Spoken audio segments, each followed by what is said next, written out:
quem toma café com a gente hoje é a doutora Gabriela Monte. Doutora, bem-vinda ao nosso Balanço Geral Alagoas. Há realmente uma dúvida em se diagnosticar ou a pessoa perceber, isso pode ser câncer, isso pode ser outra doença? E por que essa dúvida? Os sintomas do câncer do intestino se parecem com outra doença simples? É isso? Bom dia, bem-vinda. Bom dia, Douglas. Obrigada. Então, o câncer de intestino, ele pode ser confundindo inicialmente esses sintomas com outras doenças benignas, pode ser uma hemorroida ou realmente uma alteração do hábito intestinal, que seria diarreia, constipação. Então, realmente, alguns sintomas a gente começa a observar um pouco melhor.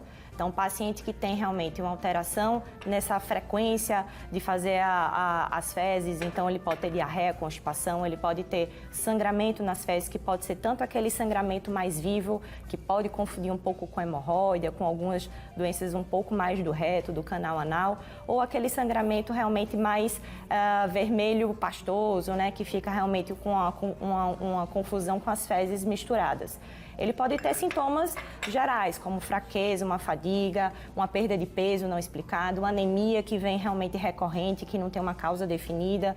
E aí, obviamente, a gente tem que começar a fazer essas investigações, né?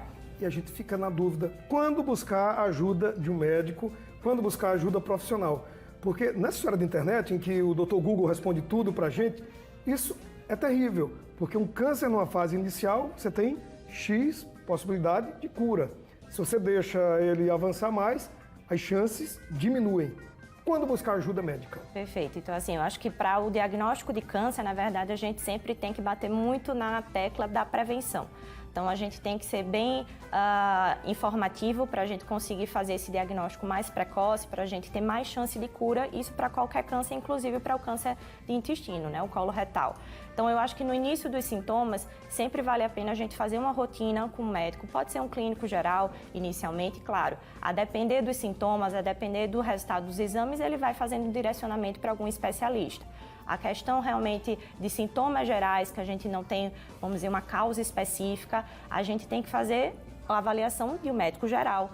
E a partir daí a gente vai fazendo o direcionamento. Claro que aquele paciente que já tem uma perda de peso muito grande, o sangramento ativo, tem uma alteração do hábito intestinal, tem uma massa palpável no abdômen, a gente já dá realmente o encaminhamento para o especialista, porque já é alguma coisa mais avançada. Se eu estou em casa assistindo agora essa entrevista e digo, poxa, aconteceu algum desses sintomas comigo, mas qual seria o principal que eu devo dizer? Eu tenho que buscar ajuda porque algo não está normal no meu intestino, normal comigo. O que seria o principal ou não teria um sintoma principal? Geralmente a gente fala de dois, né? Alteração do hábito intestinal, então mudou o padrão das fezes, né? Seja para diarreia, seja para constipação, alguma coisa mudou. A gente vai ter que investigar dieta, outras causas, mas esse é um dos principais, e também sangramento. Mas lembrar que sangramento nem sempre é questão de câncer, tá? Ele está com uma cor diferente. Exatamente. O sangramento vivo é muito mais, vamos dizer, uma causa externa, uma causa que o sangramento está mais recente, e o sangramento, aquele que a gente fala que é a melena, aquele sangue que já foi digerido, né, passou pelo trato gastrointestinal, realmente é uma coisa um pouco mais alta do trato gastrointestinal. Tem alguma idade em que esse tipo de câncer no intestino ele aparece mais? Tem mais homens que adoecem, mais mulheres que adoecem? Então, a proporção do câncer de intestino é igual para homens e mulheres, tanto é que ele é a segunda causa de incidência tanto para homens como para mulheres de uma forma geral dentro dos cânceres. O que a gente vê realmente é que a faixa etária mais comum é de 50 a 75 anos, e é justamente a partir dos 50 que a gente recomenda as orientações de prevenção, né, de rastreio de uma forma geral. Doutora, tem um exame chamado colonoscopia, que é um exame invasivo. Muita gente fala, é muito chato fazer isso, mas ele é o mais preciso no diagnóstico desse tipo de câncer. Isso. Não tem outro.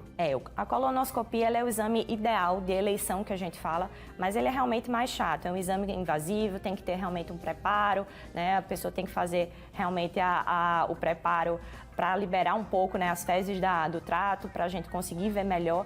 Mas ele é o exame ideal porque a gente tanto diagnostica, né, a gente vê a lesão através de uma câmerazinha que entra pelo reto, como a gente também já faz a biópsia se tiver alguma lesão. Essa lesão é aquilo que a gente fala, todo mundo fala, teve um pólipo ou 2 pólipos. Então, esses pólipos, essas lesões, através desse exame, se faz a biópsia e detecta, manda para o laboratório e vê se é câncer ou não. Perfeito. É assim? A colonoscopia é um exame invasivo que a gente já consegue visualizar e já consegue fazer o tratamento. Então, se a gente tem um pólipo, que seria uma lesão que ela não é câncer ainda, mas que ela pode vir a se tornar um câncer, né? Se deixar alguns anos ela, né, atuando, né, deixando ela realmente ativa. Então, a colonoscopia ela consegue fazer a ressecção desse pólipo e levar para análise da patologia, ver se é uma doença inicial, se tem algum risco, se tem alguma displasia inicial para gerar o câncer. E a partir de que idade há a indicação da colonoscopia? Homens e mulheres é a mesma idade? Muda alguma coisa? Não, para homens e mulheres é a mesma idade. O que a gente orienta realmente, a partir dos 50 anos,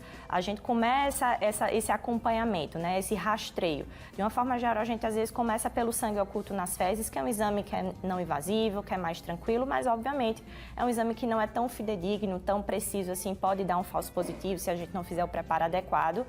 E a partir dessas orientações a gente começa a fazer a colonoscopia. Claro que vai depender muito essa frequência do que vai ser achado na colonoscopia. Se eu tenho um caso na família, a mãe, o pai, um irmão, um avô que já teve um câncer de intestino, essa idade diminui ou não? Diminui. Geralmente, quando a gente tem uma história familiar, esse risco de câncer coloretal aumenta. Então, a gente começa a fazer o rastreio numa idade um pouco mais jovem, entre 40 e 45 anos, a depender também dessa história familiar. Lembrar que história familiar, a gente sempre fala muito de parentes de primeiro grau, pai, mãe, irmãos, né? Esses são os mais importantes, mas não quer dizer que não tem um avô, não tem um primo, não seja uma história familiar, mas a gente tem que levar em consideração isso. Doutora, muito obrigado por sua presença, foi bom demais tomar café com a senhora.